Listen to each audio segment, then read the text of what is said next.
Good morning, good afternoon, good evening, wherever you are in the world. It is Dr. Janice Fortman with Relationship Matters TV. I hope everyone is having a beautiful, blessed morning, afternoon, or evening. Well, we're here in Chicago, and we had every season in one day. We had spring, winter, fall, summer, all in one day. Now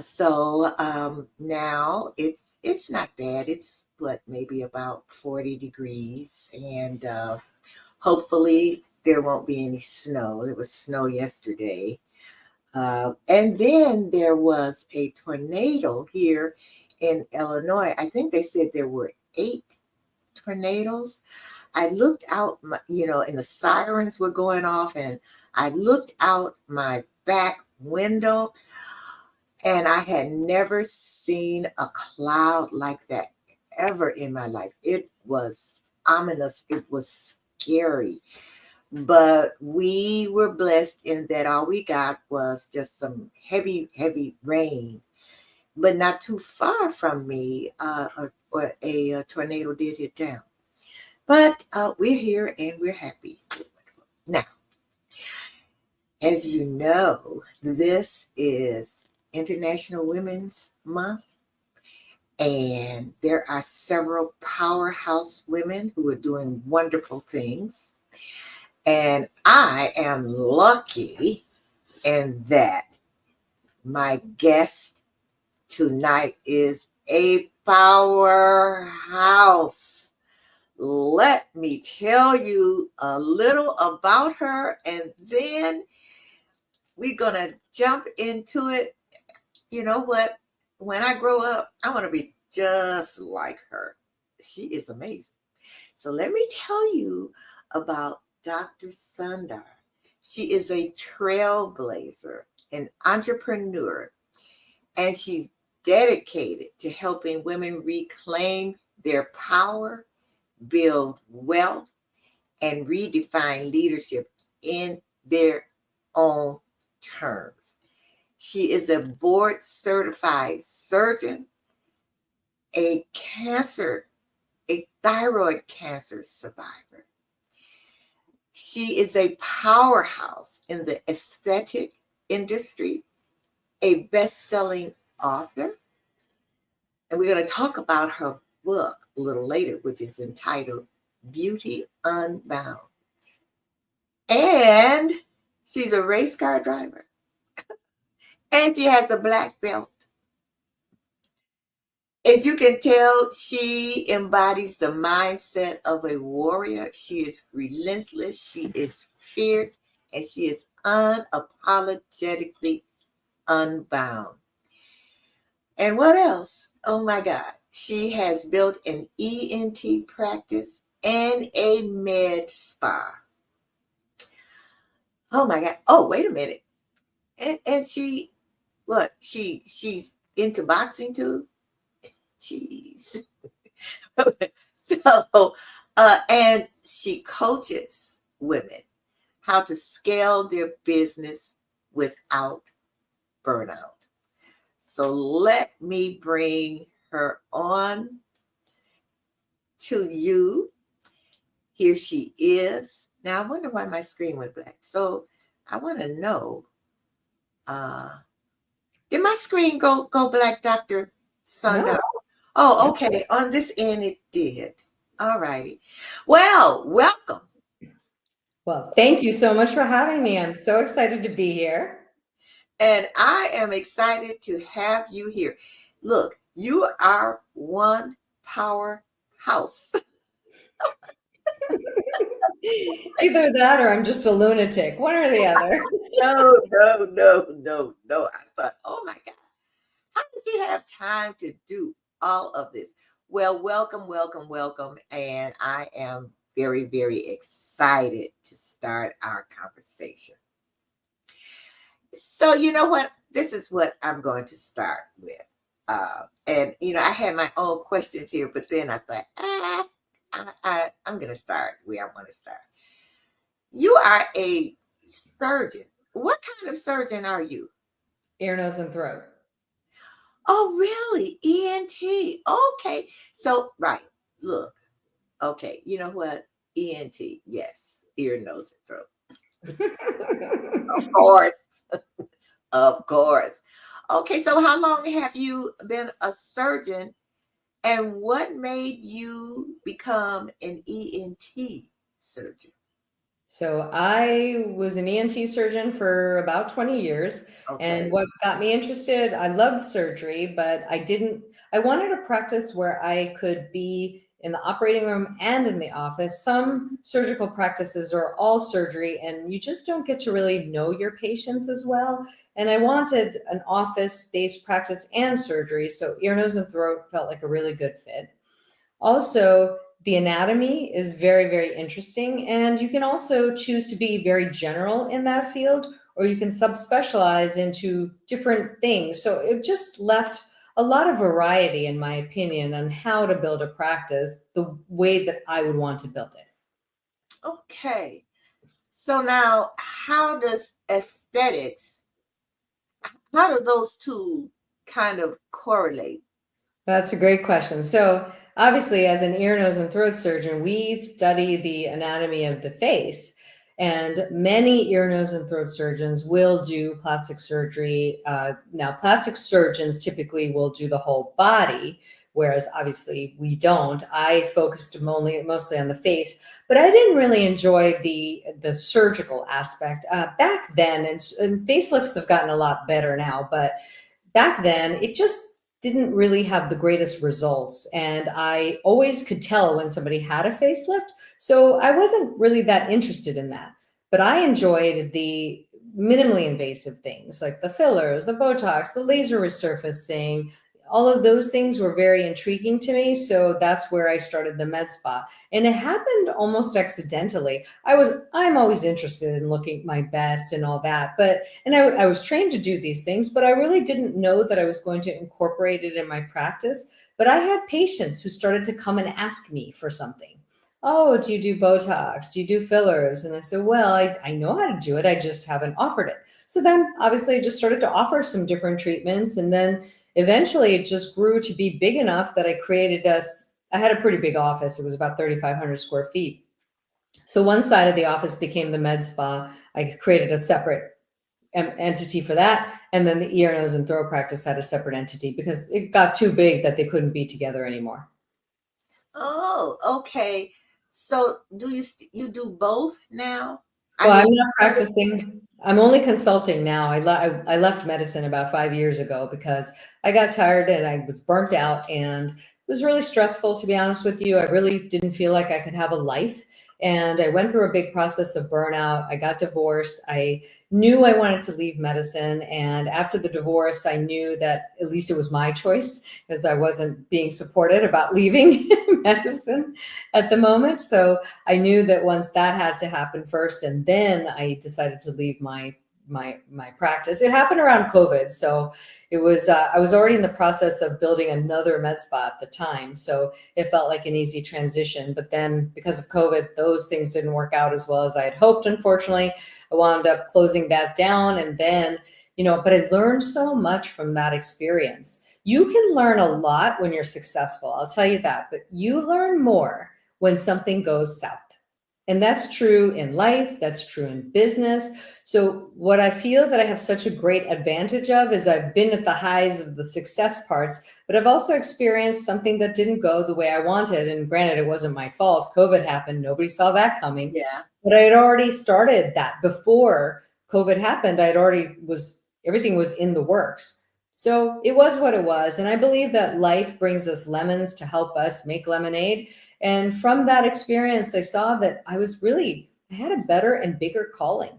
Instead of me just running my own med spa, I have so much experience and so much knowledge that I could help others do it. And now, instead of just building my own business, I'm able to help other people build theirs, which felt way more satisfying.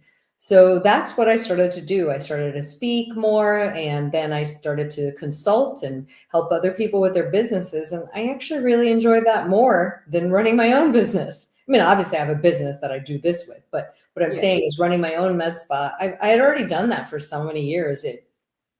I feel more empowered to help other people. Okay, so you okay, so I'm good. Let's say I wanted to start a med spa.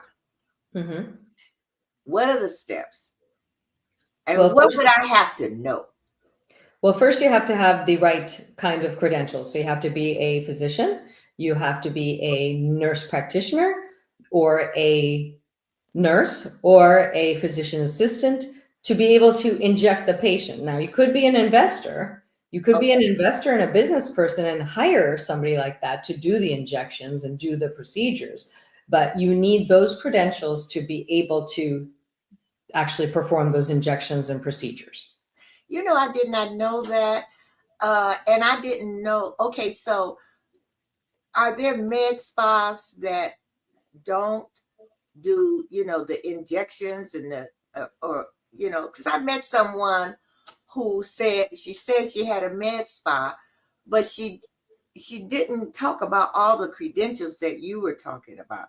I think hers, you know, she never said anything about injections and, any of that. So I'm just wondering, is there more than one type You or can have different procedures in a medical spa. So some of them do Botox fillers, some of them just do lasers, some of them do IVs, some of them do body sculpting, some of them do hair regeneration, some of them do weight loss. So it really just depends what that owner is interested in and what procedures they will have. So it's not that they all have to have the same thing. Everybody has their own vision, everybody has their own type of med spa that they want to have. oh, okay, all righty. You have to be a medical professional to be able to administer those treatments. You can't just be not medical. You have to have a medical degree of some sort. That I didn't know. Yes, you have to. I mean, again, somebody can own a med spa, but they can't do the procedures.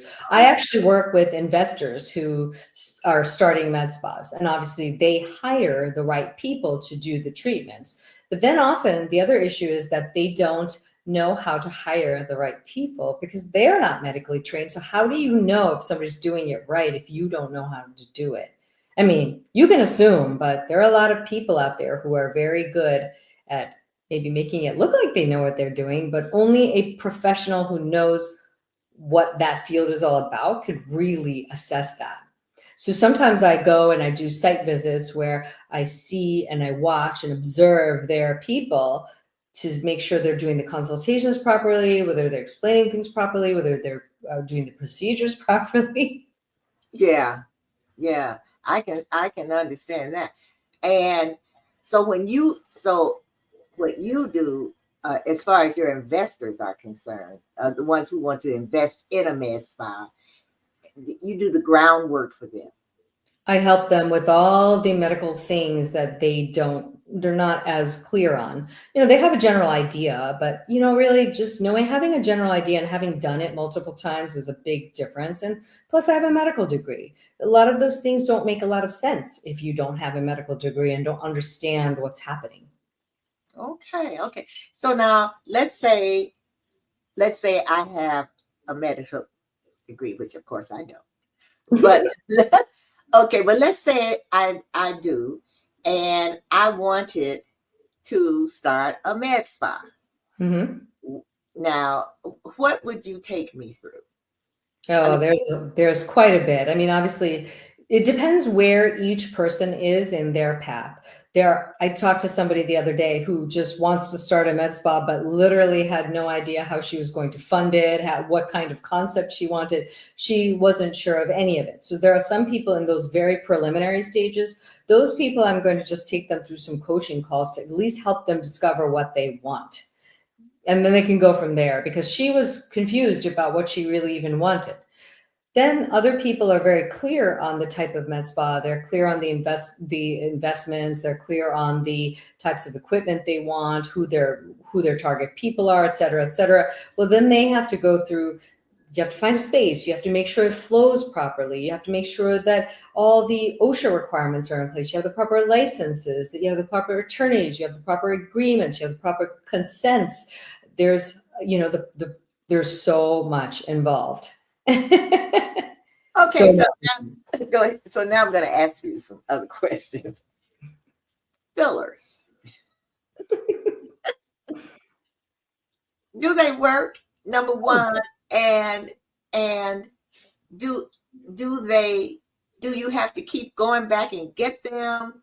And what are the contraindications? Great questions. So there are a lot of misconceptions about fillers. Number one, people think they're going to look really weird if they have filler. And that is true if you have the wrong person injecting the filler. So first, in Hollywood, we see some really weird things. And my personal belief on that is that celebrities have so much money that they keep going back to their doctor and wanting more, and the doctor doesn't say no. Well, to be ethical, you have to stop these people, because I used to joke and say it's a little like crack. They want more, they want more, they want more. And I used to have patients come in and they would say, I want more, I want more. Oh, I want a little more of this, a little more of this. And I would say, no, everything looks fine. I'm not doing any more. Everything is fine. You're getting overfixated on things. It's hard to tell a client that, but you have to if you're an ethical person. And that is number one. And I feel that with celebrities, that's maybe where things go wrong. That's just my speculation, just because they have so much money and probably nobody wants to turn down that amount of money. Maybe. But when done correctly, fillers are a beautiful augmentation to replenish volume where it is lost. So as we age, we lose bone.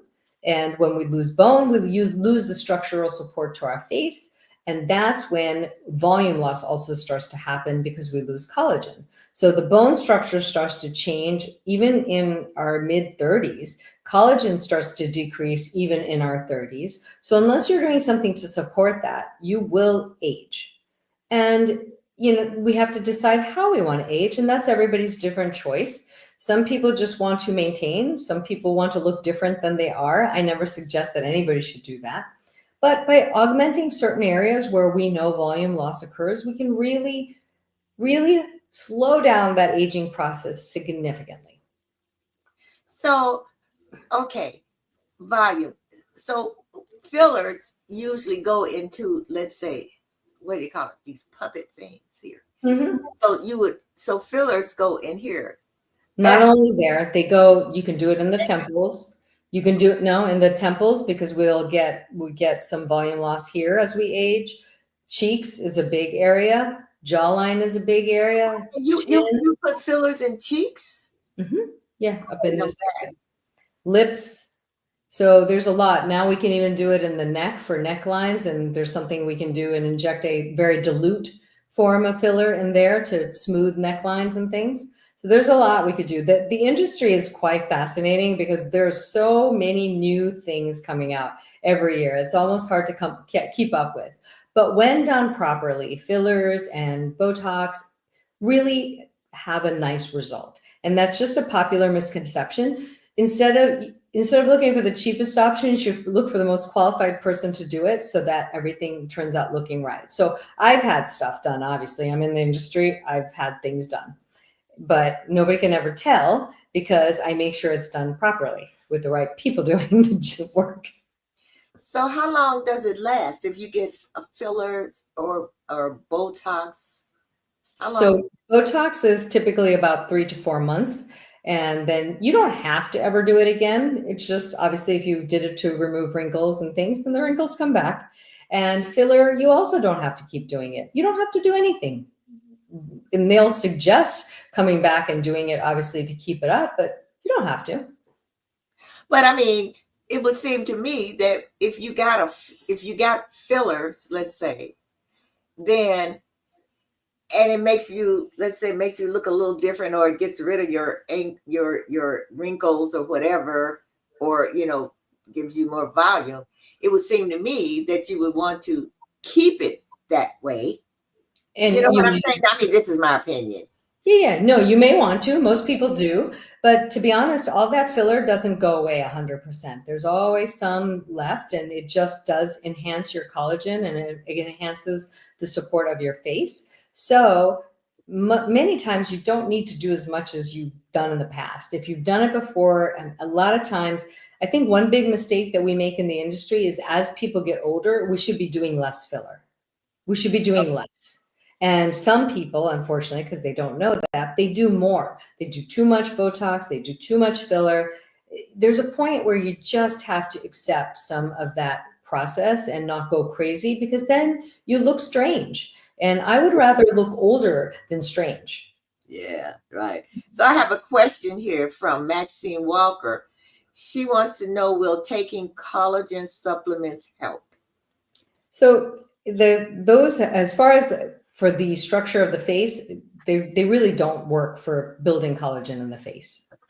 You know, I don't know what the evidence is about other things that they support. I've heard that it can support hair and nails and all that. But typically what I've seen mostly is that it just makes expensive urine from what, and I haven't looked in a while. To be honest, I haven't researched, because they do come up with new products. And so I can't say I know about every single product because I don't. But typically the older versions of these collagen supplements, most of the time, it really doesn't help with that. But then again, I've had people tell me they take these things and they notice a big result. So listen, if you're using it and you see a great result, keep doing it. It's not going to harm you. Okay. So I had another question uh, come in. Oh, do you have any male clients? Yes, I have definitely had male clients in my med spas. My spas that I oversee and also help, they have male clients. It's becoming more popular than it used to be. I would say it's definitely female predominated still. The industry is mostly female, but men are starting to take an interest in their appearance. They are. Well, what do males mostly want? Botox, they get filler as well. They get laser treatments. They get PRP, which is you can do a platelet-rich plasma for the scalp and hair loss. Of what? He said that's PRP, it's called platelet-rich plasma. So they'll do a micro needling. So they'll do little needle pokes and put a little blood from your plasma so that it improves hair growth.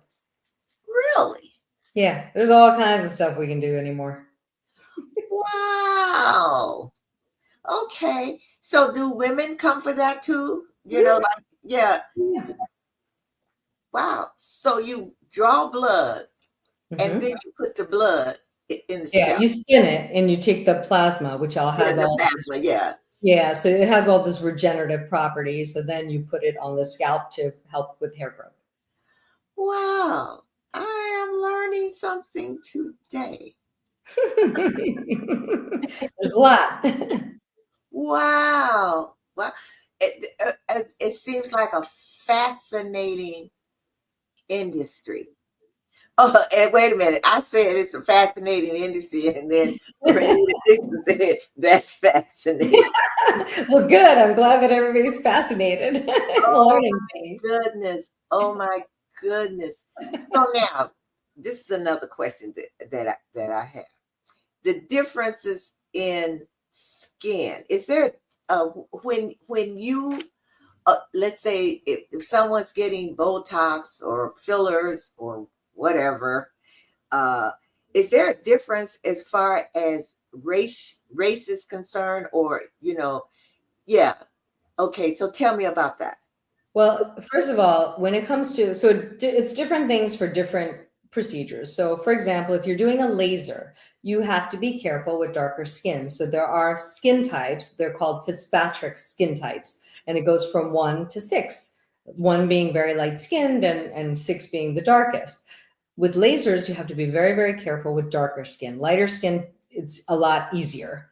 But then also racial differences have to be taken into consideration when you're injecting filler, because a Caucasian face is different from an African American face, is different from an Asian face, is different from, Hispanics. We all have different things that make us unique and make us us. I never think it's a good idea to start changing somebody's face. I've never been interested in that. People do it. I never do it for a patient, even if they ask. I don't think people should change their face. To me, it's just all about enhancing what we already have and just improving, but not changing. Okay. So here's a question here from Sandy Barney Ennis. She said, I had laser for facial hair over a year and it didn't work. Is there anything that works? So that depends on so many different things. The laser type, obviously I can't give medical advice on the air, Yeah, yeah. but I'm just going to say generally there are so many different types of lasers. It might have been, it depends what skin type you have. In certain lasers work better for certain skin type. The ideal for laser hair removal is very light skin and very dark hair. That's the ideal. But again, it could be that they didn't use the proper laser to get the right result. Maybe it wasn't, maybe it wasn't done enough treatments. I mean, there's so many things that could have happened. It's hard to really know. And But your best bet is to go back to that provider and find out why it didn't work. Because again, there's so many different lasers out there in the market for this. okay, and then she said, and gray hair for laser. Gray hair for laser meaning? I'm not sure. So Sandy, I'm not sure. So ask, put in here what you mean.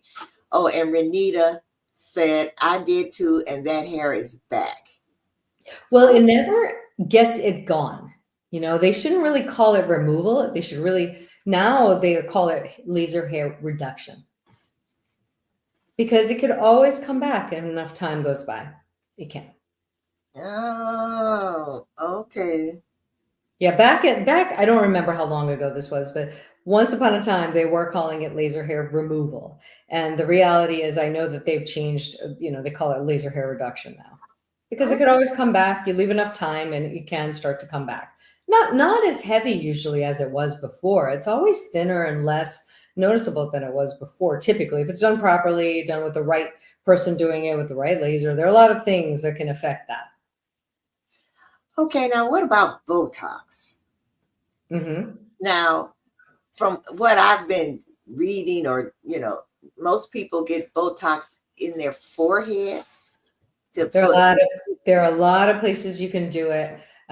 You can get Botox on your forehead. You can get it in the crow's feet. Get it between the eyes. You can get it in this area to prevent the mouth from drooping down. You could get it for lip flips. You could do it in the necklines. There's a lot we could do. We do it for TMJ and the masseter muscle. So there are a lot of different things we could do. We have on-label ways we could use it and off-label ways we can use it. So there's a lot that could be done. The best bet really is to go and talk to a provider that's competent, who has, experience doing what they're doing, has done it for a long time, who takes the time to listen to what you're looking for, who's knowledgeable, who has experience. And sometimes the biggest mistake I see people make is going to somebody that's a bargain basement, ridiculous priced option. I mean, you don't need anything that bad if you need to be that cheap about it. Just don't do it. Just don't do it. Okay, and here's another question, Jacqueline Rogers. Other than entertainment, what other industries that people may feel they need these procedures? Well, first of all, let's start with nobody needs these procedures.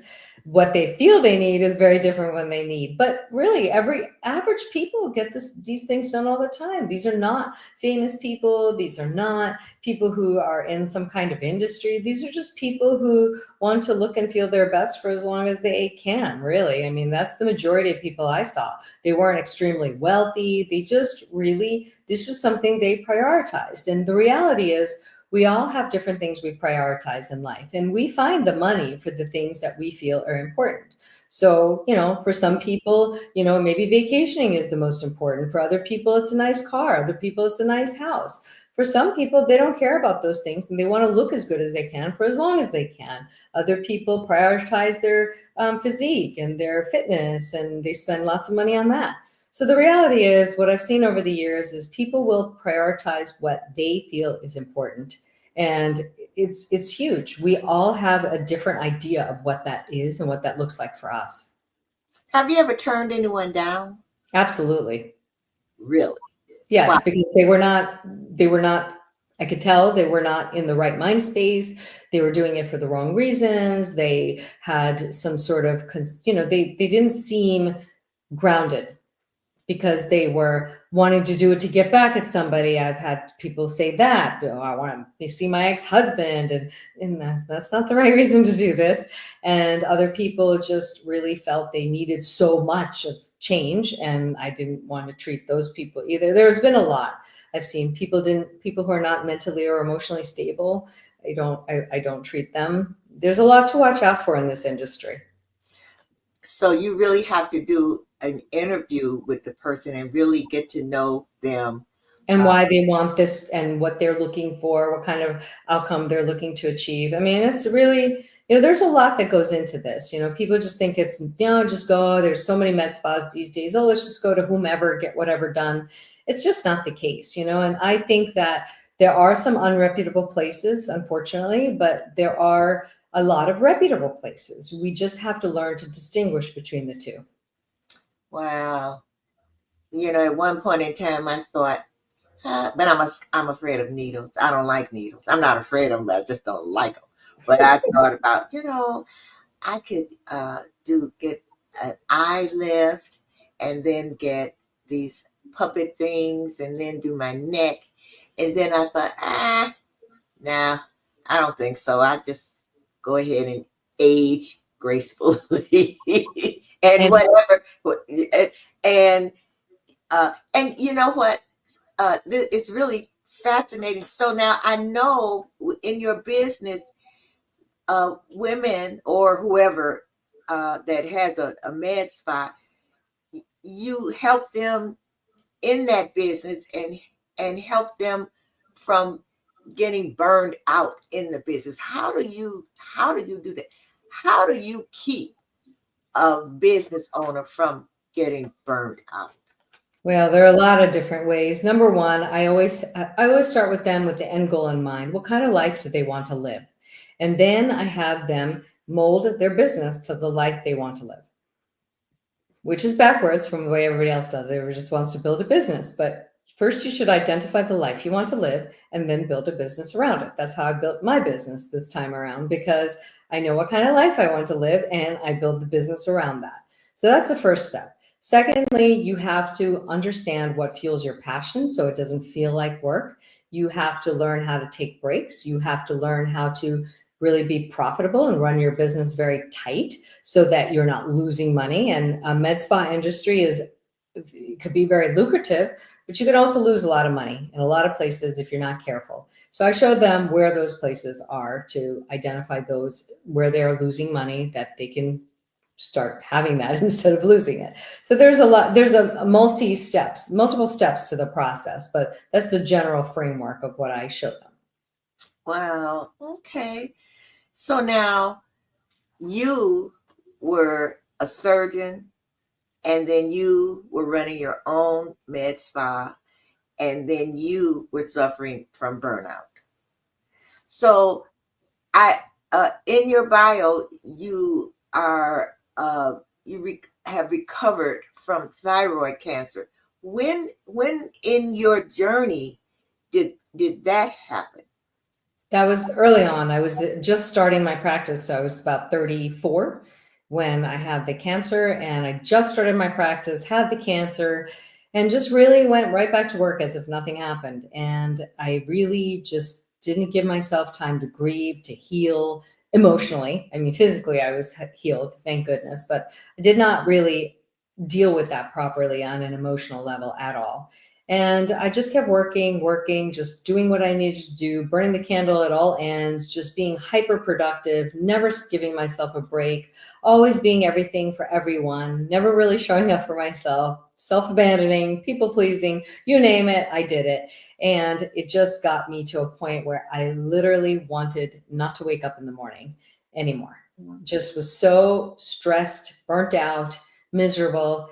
And I just knew something needed to change. It just needed to change, or I wasn't going to be okay. How did you get out of it? Well, it was not easy. I mean, I knew I had to plan for something different. So I wanted to get out of the ear, nose, and throat portion of it because that was stressful because of the insurance companies made things difficult. So I knew I needed to get out of that. The med spa part was enjoyable to me because we didn't deal with insurance, and generally people were very happy when they were getting these procedures done. So it was a lot easier to deal with those people as opposed to people with sicknesses and cancers and all those things and dealing with the insurance companies. So I'd already planned to open that other med spa, which I said, and then COVID happened and then life took a whole different turn. But I have to say, I'm glad it all went down the way that it did. You never can see what life has in store for you when you're looking at things that are not working out the way that maybe you intended them to. You think you want it to be the certain way, and it's going to be great if it goes this way. Well, wow, I have to say that it didn't go that way, and it's greater than I could have ever imagined. Wow, that's wonderful. That's really wonderful. That your frame of mind. Now, did you have a mentor along the way or a special relationship that helped you to overcome? I did have a spiritual coach that I worked with for a while. She was helping me quite a bit. I've also worked with therapists and things like that, but just to really get to the root of it. But I have to say, most of my work has been a very solo journey, just being, very spiritual, very grounded, meditating a lot, really being self-aware, looking at myself, reading a lot of books, looking at a lot of videos, and just learning as much as I could about being a grounded human being. And once you are grounded, and this is what I teach my people too, you have to attract this alignment, not just go after a business and start building things just out of nowhere. You have to know what's right for you. And once you really understand who you are, there's this alignment and this peace and this grounding that comes with that. And honestly, I feel that I attract all the right opportunities, so I don't have to go looking for them. So my life is a lot easier. Okay. So here's another question that came in. If you had a chance to do anything over again, what would you do differently? I would have answered that question very differently a few years ago, and now the answer would be nothing. Okay. Because there would not have been, yes, there was a lot of pain, there was a lot of hardship I experienced. It'd be great not to experience all that stuff. But without that, I would not be the human being that I am now, because when life was easy peasy, I was kind of a jerk. I was doing well in my career, and I just really wasn't a grounded human being. And it was after the divorce and after things didn't work out the way that I wanted, I really had to find some sort of peace in the way things were, as opposed to the way that I wanted things to be. And there's a lot of power in that, to accept things as they are, to surrender, just enjoy the ride, even though it's sometimes not easy. So if I did things differently, I wouldn't have experienced the things that were hard. Of course not. Why would I want that? But because I did, life is different. And, when you go through hard things, and I've gone through a lot of hard things in the last several years, probably in the last 7 years, especially, there's something that comes out of that. And it's a resilience that you can probably handle anything. You stop being as afraid. You stop being fearful about what might happen, because whatever it happens, you're going to handle it. You're just going to handle it because you already have. Okay. All right. So you have a book. Tell us about your book, Beauty Unbound, Breaking Free and Living Unapologetically. So the book is about me living my life unapologetically. I was very stuck in my ear, nose, and throat practice. I had to, really be a person that I wasn't. I had to put on a facade to go into work every day. And I found that exhausting after a while. So again, as I talk about how to create a life that you want to live, I created how I want to show up at work every day. Can I just be myself? Well, I wanted to just be myself. So part of that was creating a business that I could just be myself and didn't have to put on a mask every day to show up. I have my own show, Gloves Off, where you're going to be a guest on Sunday. People. Yes, Sunday, people, you want to tune into Gloves Off, also on Trajectory TV, 6 p.m. Pacific. So I don't have to put on a mask there. I could just be me. So the book is really about my journey from being this people pleaser from my early roots in my childhood. I have very strict Indian parents and, really trying to do life the way they wanted me to do it. And then saying, you know what, I'm not doing anything anybody wants me to do anymore. I'm just going to decide what I want to do for myself. And gosh, it's easy to say that, but not so easy to do it. You lose a lot of people along the way. You lose all your relationships because the people who were with you, they don't understand you anymore. So they don't want to talk to you anymore. So you just have to move on and almost be a solo ship in the night and trust that new people will show up when they're ready. And that's how my life has really gone. New people have shown up, new opportunities have shown up because the old parts of you shed, and then the things that are not in alignment with you go along with it. And then the new blossoming part of you is the part that's going to attract the new things. It takes a lot of faith and a lot of courage to get to that point. All right. Okay. Uh, Here's a question from Jacqueline Rogers. Do you advise any dietary changes after plastic surgery? I would say I just advise people to live a clean and healthy lifestyle as much as possible, not just after surgery. I am big on that. I eat very clean. I exercise regularly. I don't think there's anything else we could do that could be better for ourselves than eat properly. Let's stick with nutritious, organic foods and all those things. Okay.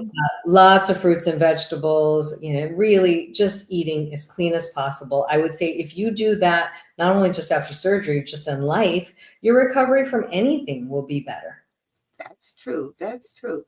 So now, what is with this race car drive? Well, years ago, I don't do it much. Haven't done it in quite a while, but it was Okay. fun while I did it. I did it for quite a few years. My ex-husband and he loved it. And I love cars, actually. I've always loved cars. And we used to go to the track because he used to drive. And then Okay. one day I said, I think I'd like to try to drive. And he's actually a really fantastic driver. So we went together and I took lessons and started to drive. And then, eventually I got to the point where I could drive on my own without an instructor in the car with me. Really, really enjoyed it. It's very exhilarating. I'm a little bit of an adrenaline junkie. I do like things like that. Obviously, I've done Krav Maga, I do martial arts. I do like things that pump my adrenaline. Surgery, it's all the same. So how fast have you driven? I think maybe 150. Wow. That's on the straight though. On the tracks, there's turns and you can't go 150 miles an hour, obviously, on those turns. Depending on how crazy those turns are, you have to know how to attack that track with the right speed and the right maneuvering. But the one thing I loved about it was once you're in that zone, it's like the world falls away. You just cannot be distracted driving Well, I fast. would think not if you're going that fast. So there's no mind wandering of, oh, I'm driving this car really fast and I'm thinking about, oh, I got to do laundry, I got to cook dinner. No, you're just focusing on that one thing. And there's a real joy in just being able to focus on that one thing. I think that's what I love about fighting too and sparring. If your mind is distracted, you're going to get hit. So you have a black belt and I couldn't pronounce it. Krav Maga. Now, what is that? Is that different from karate or? Yeah, they're all different. So Krav Maga is an Israeli. It's an Israeli military combat. Oh, gee. So the goal, the premise of Krav Maga and why I find it so intriguing is because you don't have to be a big person to take a big person down. It's all about technique and knowing the places and how to do certain things in the right way. Wow. So how long did it take you to get a black belt? And you're doing all of this? Good grief. I'm really good at time management. I'm a master of time management. So I know how to manage my time very, very effectively so I can get a lot done in one day. But yeah, I think it took me almost 4 years to get my black belt because I took private lessons. So I was able to move through it a lot quicker because then you didn't have groups and you I did some group lessons too, but I supplemented with private lessons. So I learned a lot quicker because I had the one-on-one help of my instructor. So are you still really good at it? I haven't done Krav Maga in a while because I went and started doing Muay Thai. So now I'm doing Wait, something. now what is that? It's just different. They're all a little different. It's hard to explain, but Muay Thai uses different techniques and it's more about sparring. So I started doing Muay Thai because I wanted something different. I may go back and get a second degree black belt in Krav Maga later. I don't know. Oh We'll my see what happens. goodness. But right now I'm enjoying the Muay Thai, so I'm sticking with that for now. Oh my goodness. So you have a black belt in that too? No, no, I don't. I just started that about a year ago, but it's just fun. I'm learning things and we spar. It's fun. It's great. And boxing? So I do take boxing. I'm part of a club called the Boxing Club, and what's so great about it is I don't know that they have them anywhere else, but they have them here in California and San Diego, and they have a couple of locations here in San Diego. What I loved about it is that a lot of times you can just go to a place and they only have one type of martial art. So when I was doing Krav Maga, they only had Krav Maga, maybe Taekwondo. They had a couple of different things. What I love about the boxing club is that, they have boxing classes, they have jiu-jitsu, they have Muay Thai, they have kickboxing, they have power boxing. So they have so many different classes. They have yoga there too. So I just love it. And they have weights. So I literally can get lost in that place and spend hours there. I just love it. Sometimes I don't really want to leave. You are, and when I said you were a powerhouse, you really, really, really are. That is really fascinating. That's amazing. Well, I I would need like I to have know. to get my energy out, so that's what I do. I go punch and kick things. If I feel a little yesterday I was feeling a little too, I don't know, sometimes I feel a little pent up, and then I had to go to a kickboxing class and beat the crap out of that bag for an hour, and then I saw, oh, I feel so much better. So you can walk down a dark alley and I not don't be recommend walking down any dark alley no matter what you know. It's not wise, but you don't want to be a victim. You want to at right. least know you can protect yourself to some degree. So do you recommend one of those for women?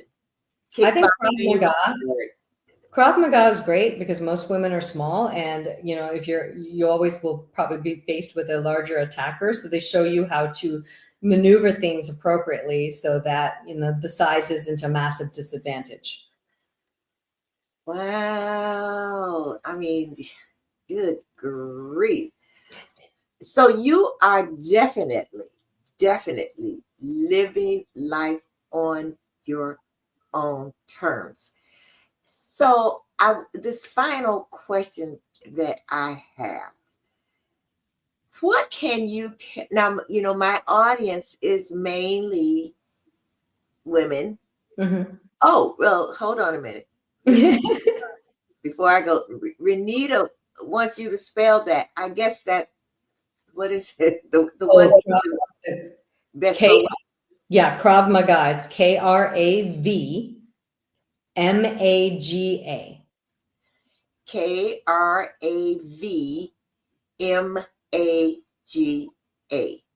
And Correct. for people audible, that's KRAV as in victory. MAGA.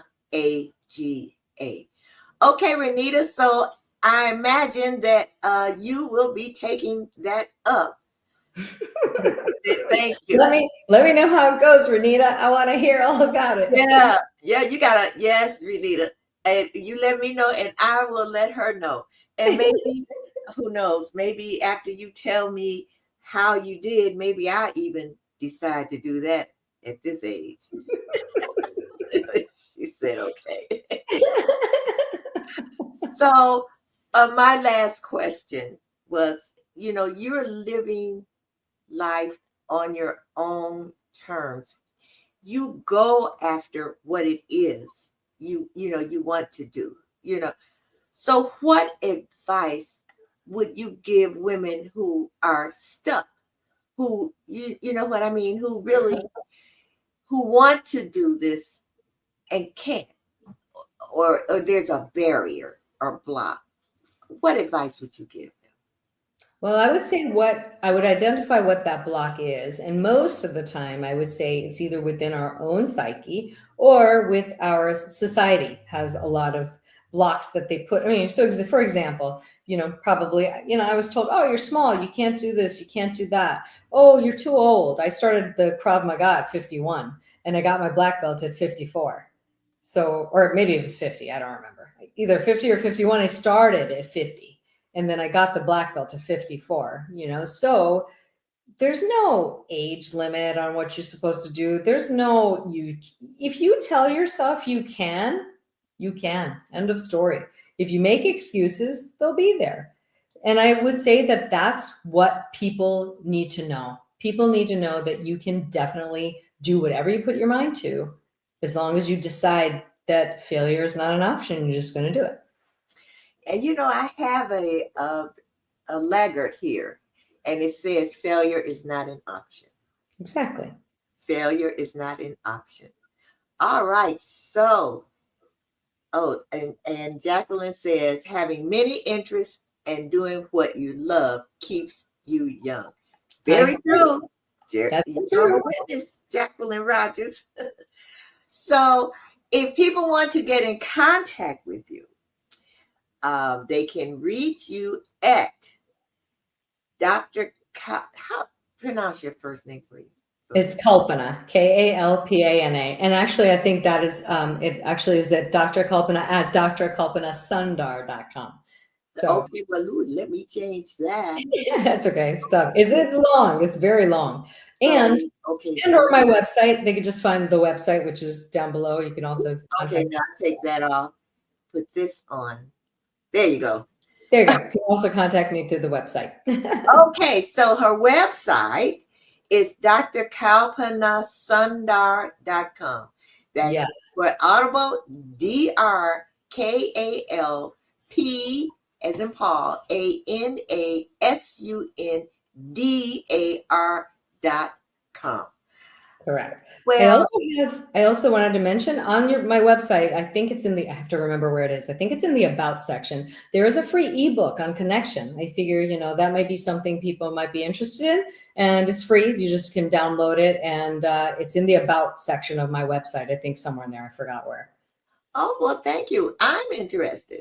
Oh, great. But anyway, so for anybody who's interested in that, you can do that. And I think, I even have a newsletter and all that for people that are not aesthetic providers that just want to connect. So Okay.